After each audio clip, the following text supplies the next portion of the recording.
Hello everyone, and welcome to day 23 of Ethony's 31 Days of Tarot. And today we are sharing our favorite ways to store our decks. And for me, I've pretty much come full circle actually. I used to store them in their boxes, then I moved straight onto drawstring bags. So bags like this, I love the color of this bag. I bought it from a beautiful shop in Los Angeles. So even though I'm not using it currently, it feels gorgeous.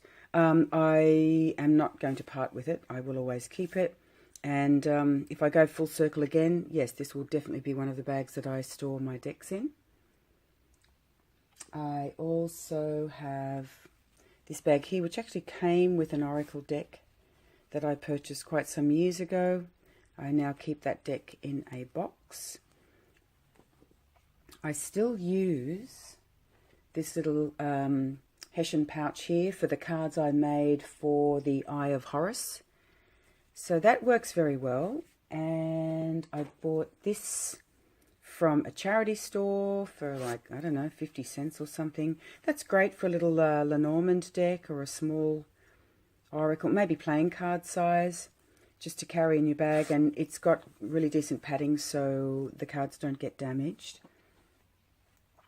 I even used to store my Magician's deck in this little box because I love the fact that it's got the moon and the stars and that little pussycat down the bottom there. Very cute, excuse the glare. But then I moved from there to tins. As you can see, I've got some tins on the floor. There's still a couple of decks that I store in a tin. Crystal Visions, it fits in this tin perfectly, and I very rarely use this deck, so I keep this deck in here. I always found it easy to identify because of the colours, you know, the colours of the back of the cards and the colours of the tin. And I started collecting tins. I love tins. I have always loved tins. So as you can see, there's a cute little toy shop there, and this little one here, again, it's a little bit deep, but sometimes if you get an oracle deck and a book, depending on the size, the aim was to put them both in the tin. As an example, I found this tin in a charity shop, and in it I have a deck of cards that I purchased pre-loved that came with no box. So that's the Shapeshifters. So I keep the book in there as well as the cards. So I still keep that in a tin, but most decks now, well, you know, 99.9%, I went full circle, folks. And oh, this is another bag that I do use. This actually fits the Margaret Peterson, so it's quite tough. It's good. It's a Hessian-y sort of feel again, but much stronger than the little one that I showed you before. So I keep my Toltec deck in there. That's an oracle deck. And that didn't come with a box either. So I do use a few bags, but all in all, I returned my decks back to their original boxes. And it's funny, you know, because I only kept the boxes in case I moved the decks on.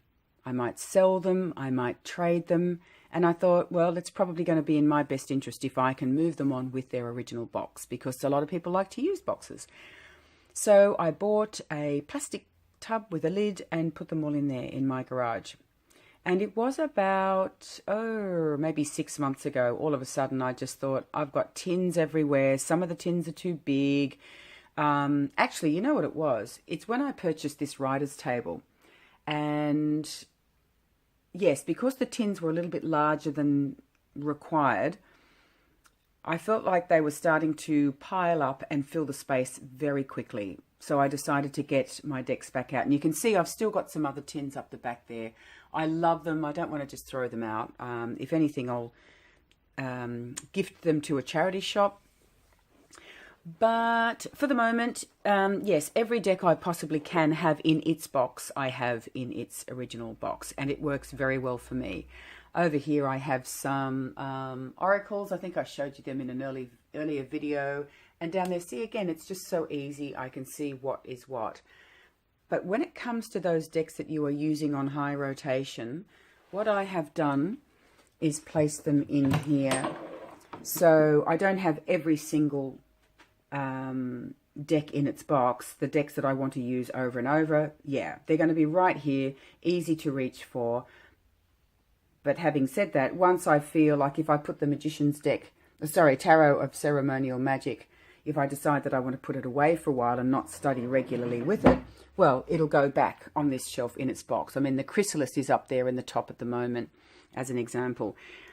So that's the aim. And as you can see, things are getting a little tight now. So I might have to move some of my decks elsewhere. I mean, I've got decks behind. I'm not a fan of having decks shoved behind others because I'll never use them. But that's the point. They are decks that I know it's time to gift them, give them away, pass them on, whatever it be.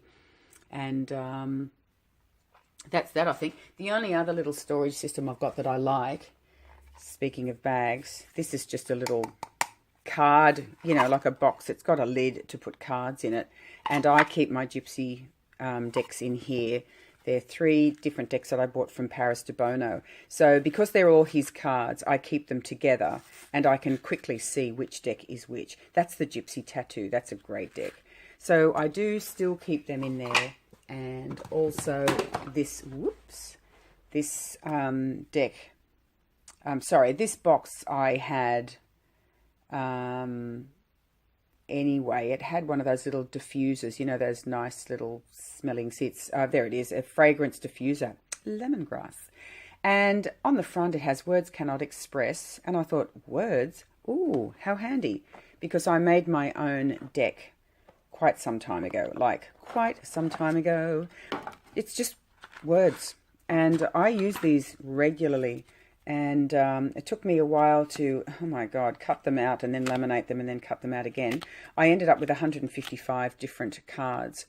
I made them over a period of time, did about 60 at once.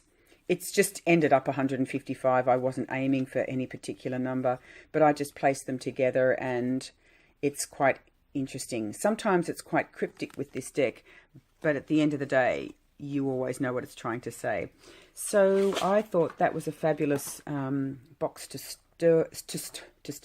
store those word cards in. And oh, this bag here, I always used to keep my mythic. When I first started reading in like a metaphysical store, I used to put my mythic tarot in there, and it would sort of lay across the bottom, and you could fit, if you wanted like a little book to read with it, you could put a cloth in there. It's just a cute little bag that was given to me many years ago. So I kept the bag, but the mythic is now in a box, resting quietly. I think that's about it, people. Yeah, nothing else I have to share with regards to storage, but I would just say if you're a little bit cyclical like me, it does pay to keep some bags or boxes aside because you might want them one day. This is the only one I forgot to show you. This is my Japanese deck, and I have the original box, but it's got a very hefty guidebook, but the guidebook is in Japanese because it's a Japanese deck. But you can see how beautifully the deck fits in to this box, so I don't see that as doing any harm. It's very bright. I'm not going to forget what's in that little box, and I've kept the rather large original box in storage just in case I trade it down the track. So that's it. That's my thing. Oh, although, hang on, one more. Yes, on my coffee table I keep 2 of these boxes. So again, if you're sitting on the lounge and you just feel like playing around with some cards, drawing a card, this is what I have at hand. So you can actually fit 4 decks upright if you choose. Obviously, I've got the Margaret Peterson in the front and it's a larger deck. Still works beautifully. So yeah, 2 little boxes. They cost a couple of dollars each. And so they are, you know, literally on hand. Then the other decks that I'm rotating at the moment are in the writer's table, and everyone else is just having a little mini sleep in their respective boxes. It works well for me, so I think I'll stick to it for a while. Anyway, that's it. Thanks for watching, and I'll talk to you soon. Bye.